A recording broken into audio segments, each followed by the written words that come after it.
प्यारे बच्चों नमस्कार। कल हम लोग कक्षा 7वीं लेसन 3 हैंड केयर को पढ़ा था, समझा था। हैंड वॉश का टेक्निक आप सबने जाना था। आज उसका कुछ एक्सरसाइज खंड अभ्यास करेंगे। यहाँ पे insert AEIOU in the bubbles to make meaningful words and write their meanings in your mother tongue। ये जो गोलाकार आकृति दिखाई दे रहा है उसके अंदर कुछ अक्षर लिखे हुए हैं। उनके आरंभ में या बीच में AEIOU ये स्वर हैं।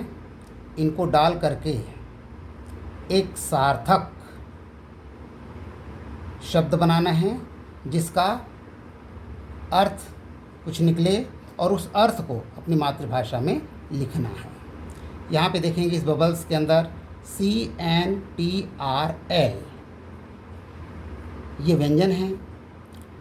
इनमें स्वर जोड़ करके कुछ सार्थक शब्द बन सकता है क्या, इसको हम ध्यान देंगे क्योंकि पाठ में हमने इसको पढ़ा है। ये CNTRL तो हम दिमाग में रिमाइंड करेंगे कि ये क्या शब्द बन सकता है।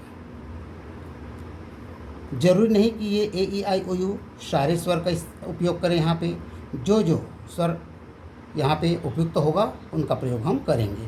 तो यहाँ पे देखते हैं CNRTL ये या इसकी बनने की संभावना है कंट्रोल।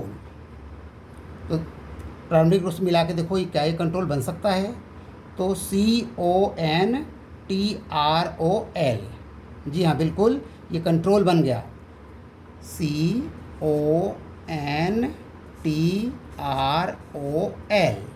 यहाँ पे CNTRL ये व्यंजन पहले से है। यहाँ पर हमने ओ स्वर का ये उपयोग किया और बन गया कंट्रोल।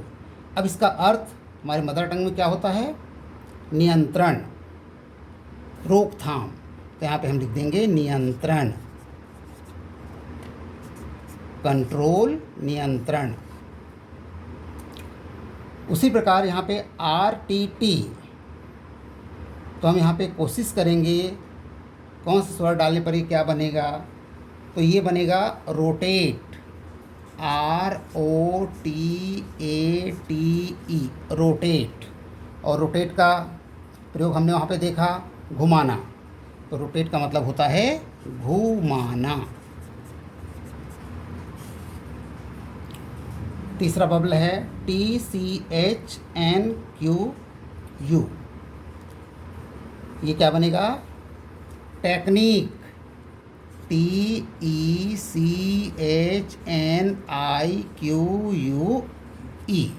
टेक्निक। और टेक्निक का अर्थ क्या होता है, तकनीकी, प्रविधि। जो शब्द आपके करीब लगता है उसका अर्थ लिखेंगे। आप ये तकनीकी के रूप में जानते हैं, टेक्निक यानी तकनीक, तो आप तकनीक लिख दे। प्रविधि विधि भी होता है।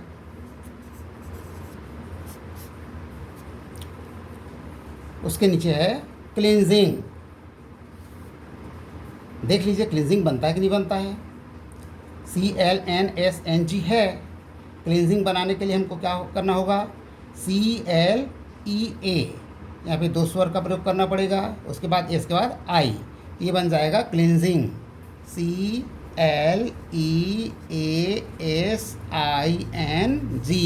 क्लींजिंग। क्लींजिंग ये क्लीन से बना हुआ है। आपको क्लीन का मतलब पता होगा। क्लीन का मतलब होता है सफाई। तो क्लींजिंग का मतलब भी क्या होगा, सफाई। क्लीन यानी साफ, क्लींजिंग यानी सफाई। उसके बाद देखिए NDQUT यहाँ पे ये स्वर का प्रयोग करके आपको बनाना है। ये बनेगा इनएडिक्वेट, इनएडिक्वेट, INADEQUATE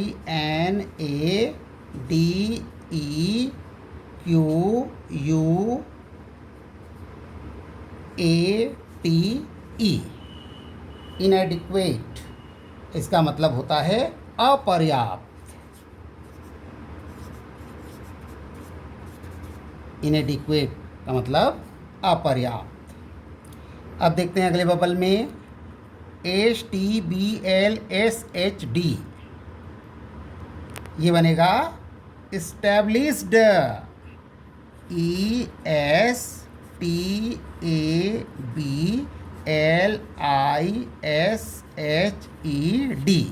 एस्टैब्लिश्ड, इस्टैब्लिश्ड, और इसका मतलब होता है स्थापित।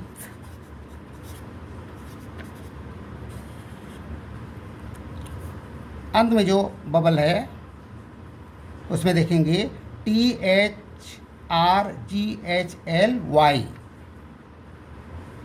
तो हमने जो पाठ पढ़ा उसमें से ये शब्द आपको मिलेगा थोरोली, THOROUGHLY, थॉरली। इसका मतलब होता है पूर्ण रूप से, पूर्ण रूप से या पूर्णतया, पूरी तरह से, ये इसका तात्पर्य है। इस प्रकार हमने देखा कि व्यंजन में किस प्रकार स्वरों को समाहित करके एक नए शब्द बना सकते हैं और वह शब्द सार्थक होगा। सार्थक का मतलब होगा उसका कोई निश्चित अर्थ होता होगा। तो इस प्रकार आज आपने ये अभ्यास देखा और आने वाले पाठ में भी आप इसी तरह के अभ्यास को देखेंगे, करेंगे और जानेंगे। धन्यवाद।